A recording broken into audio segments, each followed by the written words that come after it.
Hello అండి. Veg manchuria అయితే చేస్తున్నాను. Please subscribe our channel.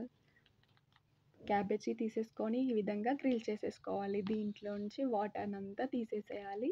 ఇప్పుడు పచ్చిమిర్చి, అల్లం వెల్లుల్లి ముక్కలు, black pepper powder, red chilli powder, ఉప్పు, గరం మసాలా, కార్న్ ఫ్లోర్, మైదా బాగా మిక్స్ చేసేసుకోవాలి. వీటన్నిటిని మిక్స్ చేసుకున్న తర్వాత వీటిని బాల్స్ లాగా అయితే చేసేసుకోవాలి. పక్కన ఒక కడాయి తీసుకొని దాంట్లో ఆయిల్ వేసేసి బాల్స్‌నైతే వేయాలి. ఈ బాల్స్ అన్నీ మంచిగా డీప్ ఫ్రై అవ్వాలి.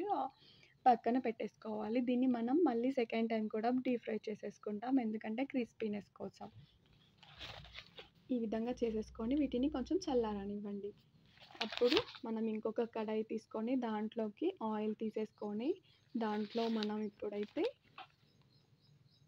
చాప్ చేసి పెట్టుకున్న ఆనియన్స్, కరివేపాకు వేసేసుకుంటున్నాం. అలాగే వెజిటబుల్స్ అన్నీ వేసేసుకుంటాం. దీంట్లోకి కంపల్సరీగా black pepper powder, salt, spring onions ఉంటే వేసుకోవచ్చు. లేదంటే optional. Soya sauce, red chilli sauce, tomato ketchup, vinegar అయితే మస్ట్. వాటర్ కూడా యాడ్ చేసేసి కార్న్ ఫ్లోర్ వేసేసుకొని ఇప్పుడు మంచూరియా బాల్స్‌ని అయితే యాడ్ చేసేయాలి. ఎంతో టేస్టీగా ఉండే వెజ్ మంచూరియా అయితే ready. Thank you for watching. Please subscribe. Bye.